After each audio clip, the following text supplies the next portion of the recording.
Back to Chinnus taste birds. ഇന്ന് ഞാൻ അൽഫാമിൻ്റെ recipe ആയിട്ടാണ് വന്നിരിക്കുന്നത്. അപ്പോൾ ഓവനും അടുപ്പമൊന്നും ഇല്ലാതെ നല്ല ടേസ്റ്റി ആയിട്ടുള്ള അൽഫാം എങ്ങനെയാണ് വീട്ടിൽ തയ്യാറാക്കുന്നത് നോക്കാം. അപ്പോൾ അതിന് മുമ്പ് എൻ്റെ ചാനൽ ഇതുവരെ സബ്സ്ക്രൈബ് ചെയ്തിട്ടില്ലാത്തവരുണ്ടെങ്കിൽ ഒന്ന് സബ്സ്ക്രൈബ് ചെയ്യണം. അതിൻ്റെ കൂടെ ബെല്ലൈക്കണിൽ ഓൾ എന്നോടെ ക്ലിക്ക് ചെയ്യണം. ഇനി അൽഫാം ഉണ്ടാക്കാൻ വേണ്ടി ഞാനിവിടെ 2 കിലോ ചിക്കനാണ് എടുത്തിട്ടുള്ളത്. അപ്പോൾ 2 ചിക്കനായിട്ടാണ് എടുത്തിട്ടുള്ളത്. ഒരുവിധം വലിയ പീസായിട്ടാണ് ചിക്കൻ കട്ട് ചെയ്തെടുത്തിട്ടുള്ളത്.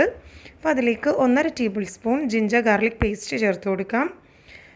പിന്നെ 1.5 ടേബിൾ സ്പൂൺ കാശ്മീരി ചില്ലി പൗഡറാണ് ഞാൻ ചേർത്തിട്ടുള്ളത്. അപ്പോൾ കാശ്മീരി ചില്ലി ആകുമ്പോൾ കുറച്ചുകൂടെ നല്ല കളർ ഉണ്ടാവും. പിന്നെ അതിലേക്ക് 1/2 ടേബിൾ സ്പൂൺ മഞ്ഞൾപ്പൊടി ചേർത്ത് കൊടുക്കാം. 1/2 ടേബിൾ സ്പൂൺ ഗരം മസാലയും കൂടെ ചേർത്ത് കൊടുക്കാം.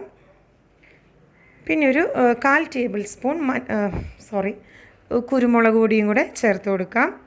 കുരുമുളക് പൊടി ഓരോരുത്തരുടെ എരിവിൻ്റെ ഇഷ്ടമനുസരിച്ച് ചേർക്കാവുന്നതാണ്. പിന്നെ 1/2 കപ്പ് നല്ല കട്ട തൈരും കൂടെ ഇതിലേക്ക് ചേർത്ത് കൊടുക്കണം. അപ്പോൾ തൈര് അധികം പുളി ഇല്ലാത്ത നല്ല കട്ട തൈര് വേണം ചേർക്കാനായിട്ട്. അത് പ്രത്യേകം ശ്രദ്ധിക്കണം, പുളിയുള്ള തൈര് ചേർക്കരുത്. പിന്നെ ഇതിലേക്ക് 1.5 ടീസ്പൂൺ ആണ് കേട്ടോ ഉപ്പ് ചേർത്ത് കൊടുക്കാം. ബാക്കിയുള്ളതൊക്കെ ടേബിൾ സ്പൂൺ അളവിലാണ് ഞാൻ പറഞ്ഞിട്ടുണ്ടായിരുന്നത്. ഉപ്പ് ആവശ്യത്തിനുള്ള ഉപ്പും കൂടെ ചേർത്ത് ഇത് നന്നായിട്ടൊന്ന് എല്ലാ ഭാഗത്തേക്കും മസാല തേച്ച് പിടിപ്പിച്ച് കൊടുക്കാം. പിന്നെ അതേപോലെ ചിക്കൻ ഞാൻ കത്തി കൊണ്ട് ആദ്യമേ ഒന്ന് വരഞ്ഞ് വെച്ചിട്ടുണ്ടായിരുന്നു. ഈ മസാലയൊക്കെ ഒന്ന് പിടിച്ച് കിട്ടാൻ വേണ്ടി ചിക്കൻ്റെ പീസസ് കത്തി കൊണ്ടൊന്ന് വരഞ്ഞു കൊടുക്കുക, അല്ലെങ്കിൽ ഫോർക്ക് കൊണ്ടൊന്ന് എല്ലാ ഭാഗവും ഒന്ന് കുത്തി കൊടുത്താലും മതി. അപ്പോഴേ ശരിക്കും ഈ മസാലയൊക്കെ അതിൽ പിടിച്ച് കിട്ടുള്ളൂ. ഇതിലേക്ക് ഒരു നാരങ്ങയുടെ നീര് പിഴിഞ്ഞെടുത്തതും കൂടെ ഇതിലേക്ക് ചേർത്ത് കൊടുക്കാം. നാരങ്ങയുടെ നീര് ഞാൻ ആദ്യമേ ചേർക്കാൻ വിട്ടുപോയതാണ്. അപ്പോൾ അതും കൂടെ ചേർത്ത് എല്ലാ ഭാഗത്തേക്കും നന്നായിട്ടൊന്ന് മിക്സ് ചെയ്ത് കൊടുക്കാം. ഇതിനെ നമുക്ക് മാരിനേറ്റ് ചെയ്യാൻ വേണ്ടി മാറ്റി വെക്കണം.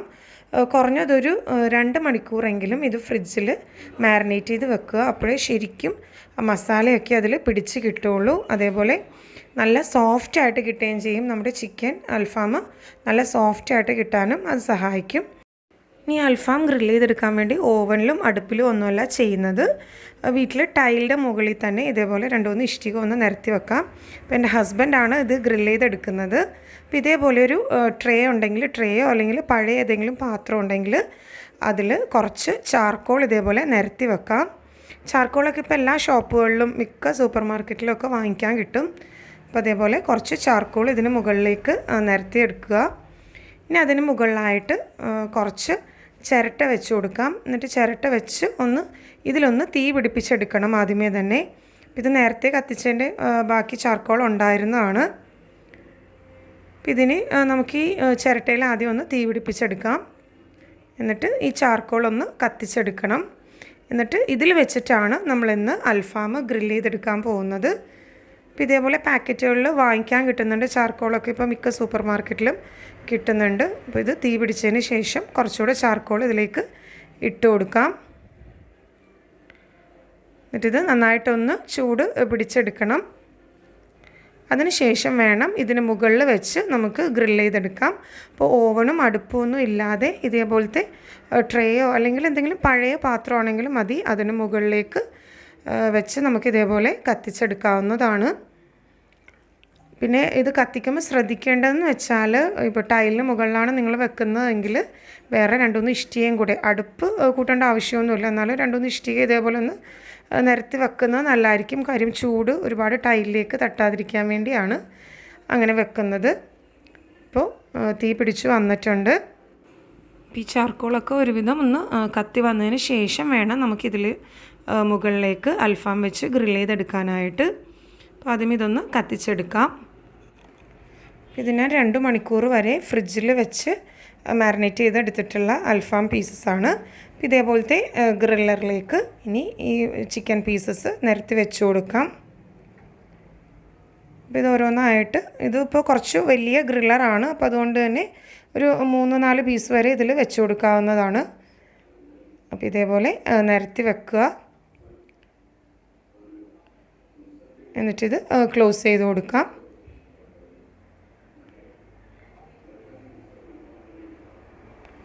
ഇനി ഇത് നമ്മൾ കനൽ ചൂടായിരിക്കണ കനലിൻ്റെ മുകളിലേക്ക് ഇത് വെച്ച് കൊടുക്കുക.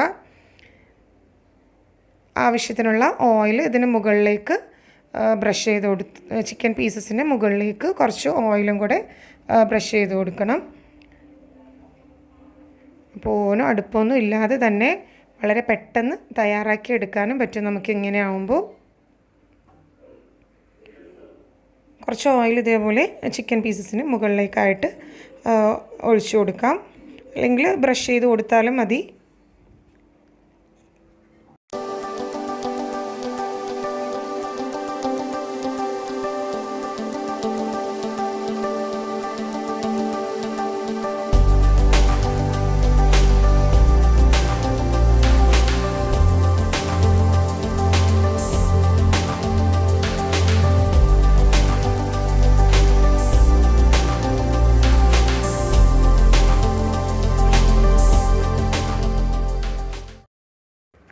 ഇത് അപ്പുറത്തെ സൈഡിലേക്കൊന്ന് മറിച്ചിട്ട് കൊടുക്കാം. ഇപ്പോൾ ഒരു സൈഡ് ഫ്രൈ ആയി വന്നിട്ടുണ്ട്. ഇപ്പോൾ തന്നെ നല്ലൊരു സ്മെല്ലൊക്കെ വരുന്നുണ്ട്. ഇതേപോലെ രണ്ട് സൈഡും മാറ്റി മറിച്ചും ഫ്രൈ ചെയ്തെടുക്കുക. ഇപ്പോൾ നമ്മുടെ അൽഫാം ഒരുവിധം കുക്കായി വന്നിട്ടുണ്ട്. ഈ ഒരു പാകത്തിന് നമുക്ക് കുക്ക് ചെയ്തെടുത്താൽ മതിയാവുന്നതാണ്. ഇനി ഇത് സെർവിങ് ഡിഷിലേക്ക് സെർവ് ചെയ്യാം.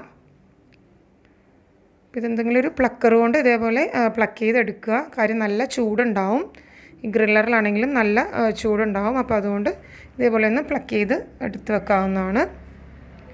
പിന്നെ ഇതേപോലെ തന്നെ ബാക്കിയുള്ള ചിക്കൻ പീസസും നമുക്ക് ഇതേപോലെ തന്നെ ഗ്രിൽ ചെയ്തെടുക്കാം. ഇതിൻ്റെ മസാലയാണെങ്കിലും നല്ല ടേസ്റ്റി ആയിട്ടുള്ളൊരു റെസിപ്പിയാണ്. എല്ലാവരും ട്രൈ ചെയ്ത് നോക്കണം. ഫീഡ്ബാക്ക് എനിക്ക് കമൻറ്റ് ബോക്സിൽ ഷെയർ ചെയ്യാവുന്നതാണ്.